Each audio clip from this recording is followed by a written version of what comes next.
This one was a real mess, so strap in.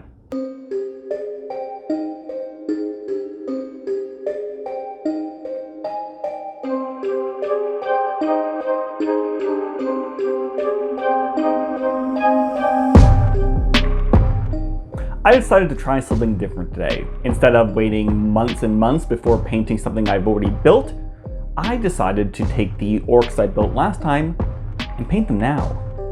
I know, it's wild. Like we went over last time, these are meant to be the orcs from Mordor who were sent to Dol Guldur to fight the Mirkwood elves. Mirkwood is a dark, sick, and twisted place, and so I really wanted to bring that nasty feel into the models through lots of deformities and growths and just kind of mix master bits. Furthermore, I also wanted to bring that through with the painting and also differentiate them from my Angmar orcs. And so to start, I primed them in blue and did a zenithal, exactly like my Angmar orcs. I know, but it'll make sense. I know I keep bringing it up, but one thing I really love is looking at the behind the scenes photos of the Mirkwood set for the Hobbit movies, as it is just wild. To get that weird effect, they pushed the colors to the extreme and then color graded them after the fact. And so I kind of wanted to do that to my models. I was also really inspired by KzK Mini's orcs, as I really like the way his 3D models look and the vibrant way he paints them. And so I decided I wanted to have undertones of vibrant and strong colors beneath pale skin. And so by priming with a blue zenithal, that blue should, hopefully, stand out in the final piece. So moving right into the base coating, I started with the skin, focusing with pale colors of gray and brown and general Caucasian and other skin tones.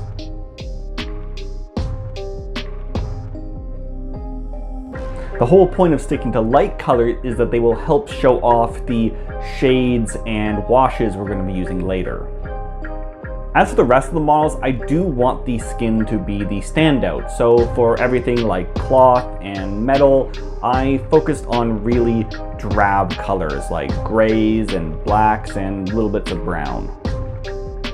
I also tried to use transparent paints where I could, like contrast or washes, in order to keep some of that shading from the zenithal.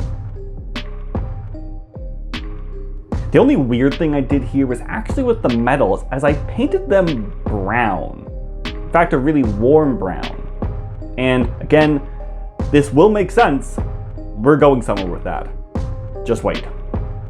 I also decided this would be a great time to try out some new brushes, as I have learned that I do not have the patience to take care of my brushes. So instead of going for nicer brushes, I decided to go with the cheap ones. In fact, the cheapest bag I could find on Amazon, which was a gazillion brushes for like $6. That means I won't feel bad about ruining them and throwing them out, as they're just cheap little brushes. Who cares?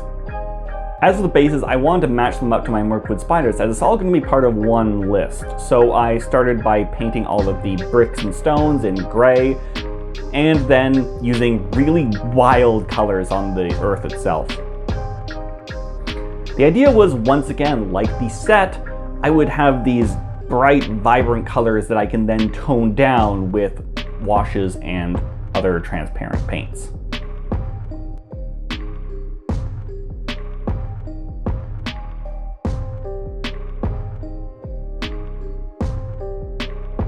On top of all of that, we're also going to try out another new thing here, namely oil paints.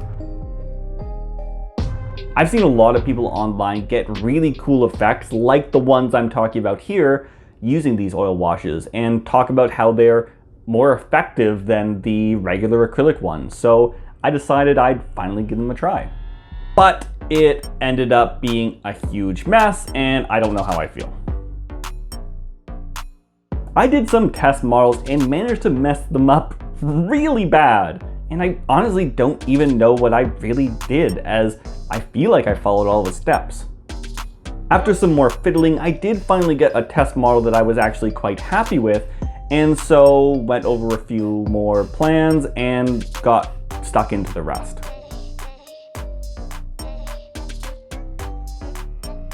One of the things with oils is that use them properly, you need some kind of thinner, as they don't thin with water. While the oils themselves are relatively harmless, it's the thinner that can be a little bit trickier. There's a lot of them that are really toxic, but I tried to go for one that I've generally heard is a little bit better and also odorless. And also I was able to pick it up from a local craft store, so let's give it a shot. To do this batch painting, I decided to actually take all of my stuff outside, as I had tried inside and managed to gas myself and give myself headaches all day, despite it technically being odorless. So I set all my stuff out and had my plan ready to go, and while it started out okay, it quickly fell apart. I don't know if I was doing something different or the heat that day was messing with how the paints were behaving, but it just became a mess and wasn't working the way I wanted it to, and I quickly cut my losses and decided to reassess again.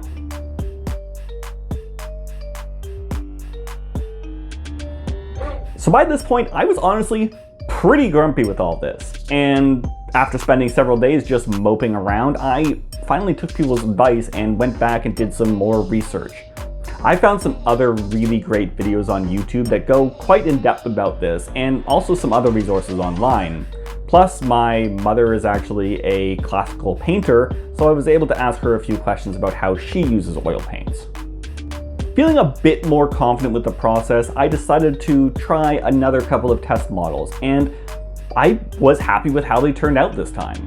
So with that done and ready to go, we went back to the models.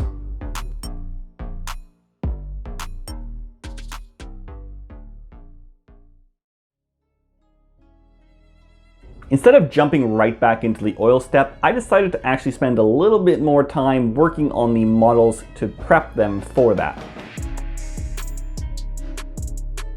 Namely, I selected a couple of really strong colors and applied them in patches to the model's skin.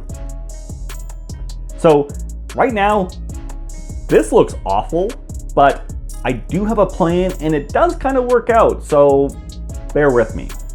To get away from this horrible clown fiesta look, I then took a rough dry brush to all of these, using whatever the original skin color was on that particular model. I also didn't mind if I got this on the stuff other than the skin, as we're going to be applying oil washes to those parts as well. The next thing is also something I don't usually do, but is not technically speaking necessary, but did help me a lot in this case. That being a gloss varnish. So if you don't know, one of the big differences between a matte finish and a gloss finish is texture. Matte finishes are pretty rough when you get down to it, while a matte finish is very smooth.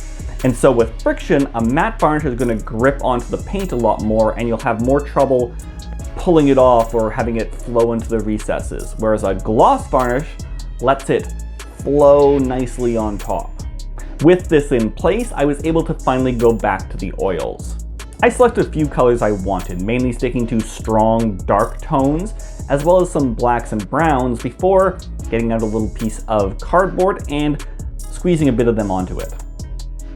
The reason I'm doing this is, as the name suggests, there's a lot of oil in these paints, basically holding it together. In terms of the drying, it's actually this part that takes the longest to dry.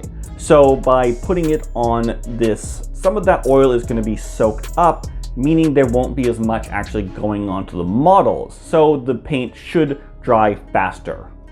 Technically. Kind of. I don't know. Don't listen to me. Once I let those sit for a little while, maybe 10-15 minutes, I then added all of these to this cheap little well palette that I got just for this case, and started mixing in the thinner. I got these pretty thin, but not quite to the consistency of a wash, kind of like a thicker contrast paint. The idea being is I do want that strong color and I can remove any extra later.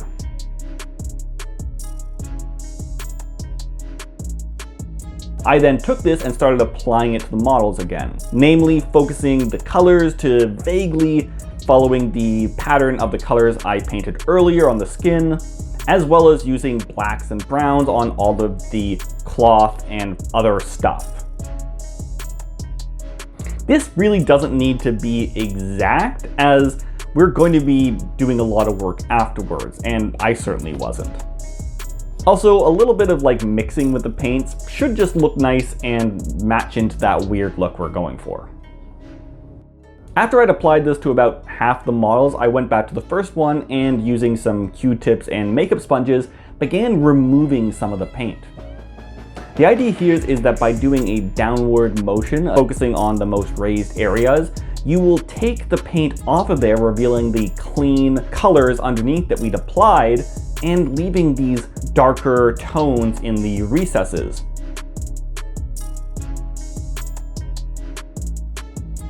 Again, this is basically like a normal wash. The only thing being that theoretically, we have a lot more control over where the wash settles.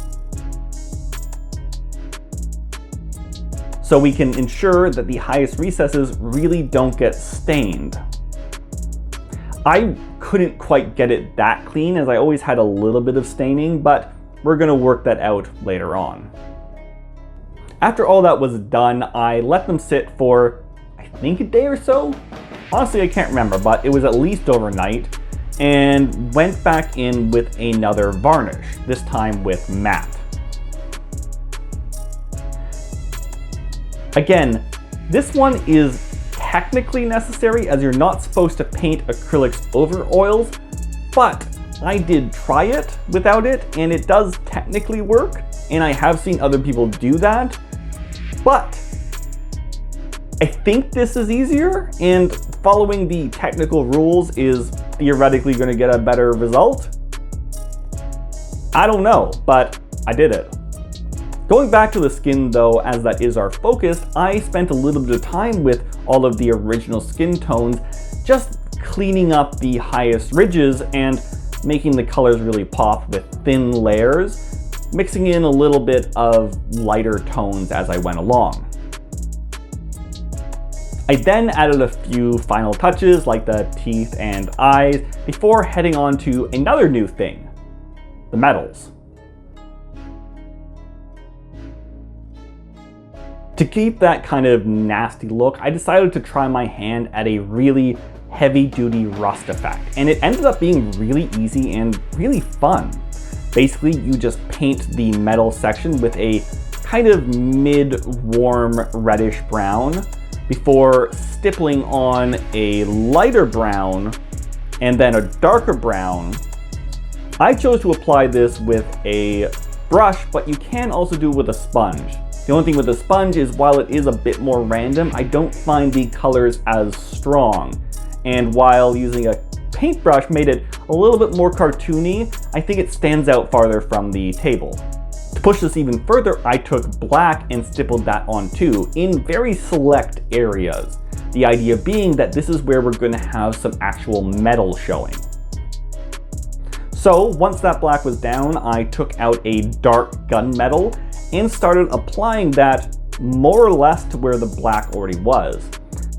This helps to kind of separate this from the rest of it and also make the metal pop a little bit more. I also applied it to some other areas where the black wasn't, so it's not a strict rule, but I think it helps for the bigger sections. Finally, I then took a bright silver and lightly highlighted the metal areas to make them really pop. And then very small bits of orange.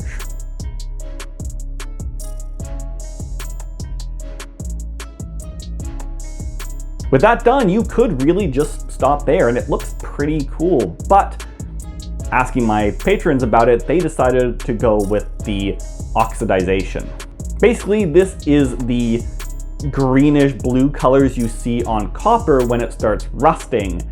And while it technically wouldn't appear on like normal metals, it looks really cool, so I decided to add it.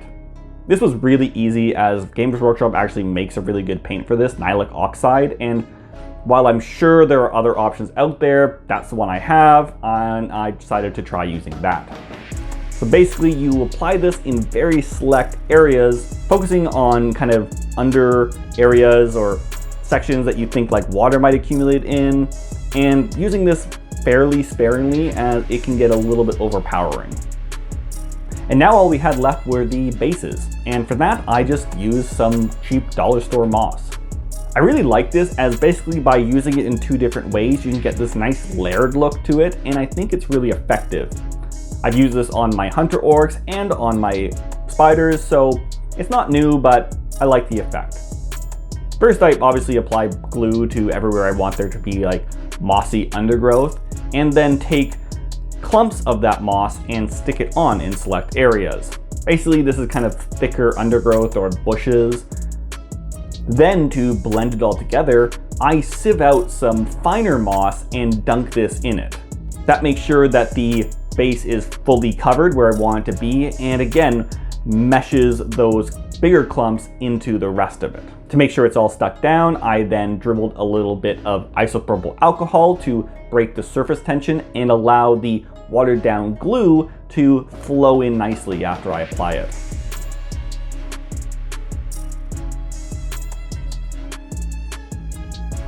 Next, it was just waiting for this to dry before I applied the black rim. To do this, I like to just do 2 thin coats of black and then end it with a good matte varnish again to lock everything in.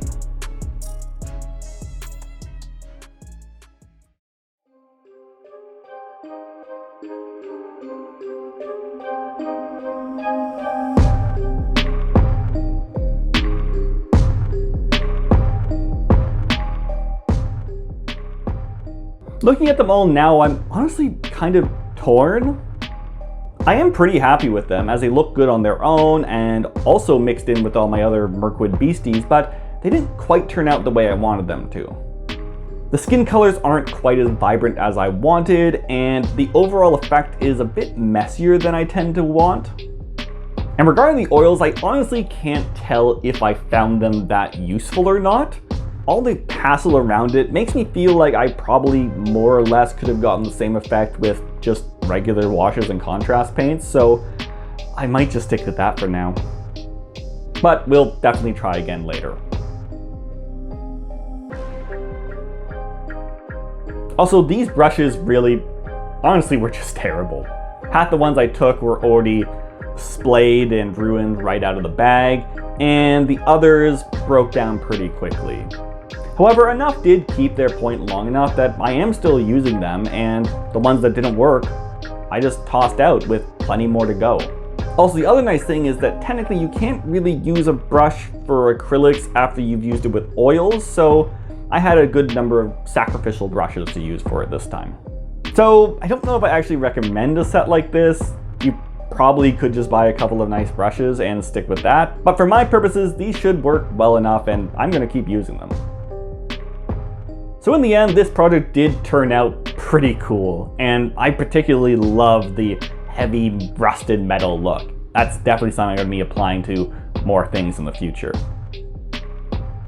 Also, after getting a game in with them on the table, there's lots of other stuff I want to add to this army, namely some wargs, some trackers, maybe some bats, and yeah, other stuff. As for next time, I do have a lot of ideas for things I'd like to do, so I'm going to ask my patrons about it to see what they want. So if you want to get involved with that, hop on over and take a look. But otherwise, thank you all for the support. Whether you're a patron supporter, a subscriber, you comment, you like, you share, you do any of those things, it's amazing how much that impacts the channel and helps me to move forward with that. Even if it's just emotional support, because I'm pretty broken. But for now, just stay safe everyone, and I'll see you next time.